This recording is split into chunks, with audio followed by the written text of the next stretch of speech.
प्रवासी भारतीय सम्मिलन रे जोग देवाई 60 रु अधिक देशरू एठाकू प्रवासी माने आसिछंती एवं विभिन्न धर्मावलंबी लोक माने मध्य एठाकू आसुचंती किंतु देखिबा गले जेहेतु मंदिर भितर को जगन्नाथ मंदिर भितर को प्रवेश करि पारु नांती तेणु जगन्नाथ प्रभु जगन्नाथ को से माने दर्शन करि पारु नांती तेणु सेथि पई आंतर्जातिक बालुका कला शिल्पी सुदर्शन पट्टनायक जो रहिछि जनता मैदान रो प्रवासी भारतीय सम्मेलन रे प्रभु श्री जगन्नाथंकर बड़ सिंहार वेश को बालुका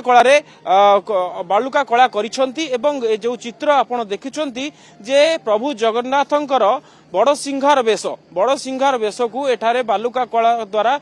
करा जाइछि आंतर्जातिक बालुका कला शिल्पी सुदर्शन पट्टनायक द्वारा तांको सहित अधिक आलोचना करिबा। तबे निश्चित रूपे आमे जो कथा आलोचना करुथिले जे अनेक गुड़िए धर्मावलंबी लोक आसुचंती प्रभु जगन्नाथ को मंदिर को प्रवेश करि पारनांती से माने प्रभु को दर्शन करि पारनांती तांको एई माध्यम रे दर्शन करिवार एई तात्पर्य निश्चित रूपे बेस कहि परिबा आमे लोक मानक द्वारा आदर हेउची नहीं। प्रथम तो है जे आम गोटे बहुत बड़ सौभाग्यर दिन आज जे प्रवासी भारतीय दिवस प्रथम थर ओडिशा रे एवं भुवनेश्वर करा जाउची विभिन्न देशरू प्रवासी भारतीय माने आसछन्ती प्रवासी ओडिया माने मध्य आसी पहुंचती तेणुकर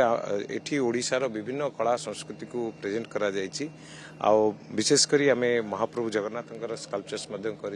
सहित honourable prime minister Narendra Modi ji sculpture कर लिखिछु जय जगन्नाथ बोली आज honourable prime minister Narendra Modi ji आसी पहुंचती एवं ये जो प्रवासी भारतीय दिवस करा जाउछि यार मुख्य पुरोधा होती honourable prime minister Narendra Modi ji जे कि ओडिशा रे करिया पई एत बड़ सुजोग दैछन्ती एवं सेठी मध्य जो विभिन्न देशरू मध्य आसुचन्ती जहा आपण कहउचन्ती जे विभिन्न धर्म विभिन्न जगार सब लोक मैंने आसतांती हयत तो समस्त पुरी जाई परिबेनी कि महाप्रभु दर्शन कर परिबेनी जेमति महाप्रभु वर्ष को थरे जेमति हेले बाहर को आसंती सब जाति सब धर्मर लोक देखि पाए एटी मध्ये आमे कलाकार हिसाब रे हम कला माध्यम रे महाप्रभु जगन्नाथंकर प्रतिमूर्ति करिछु एवं गोटे बड़ संहार वेशर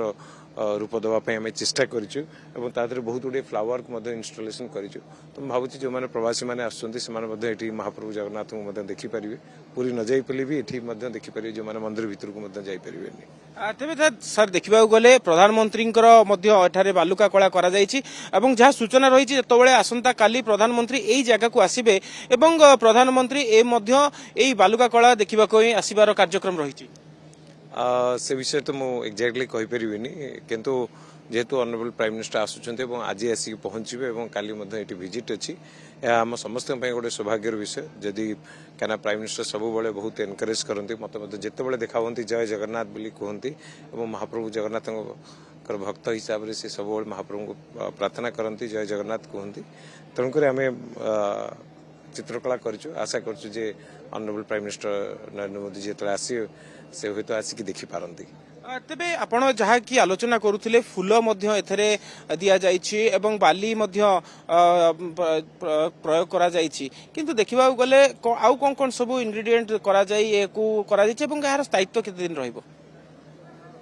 देखंतु प्रथम कथा होछि जे आमे गोटे इंस्टॉलेशन आर्ट फॉर्म करिछु जोथरे कि आमे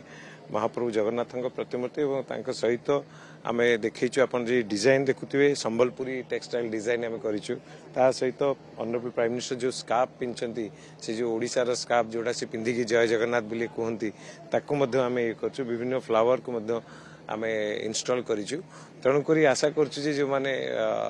प्रवासी भारतीय मैंने आसवे से गोटे नुआ अनुभूति नहीं जीवे कहीं यहाँ गोटे इंस्टॉलेशन आर्ट फॉर्म खाली बाली नुह बाली सहित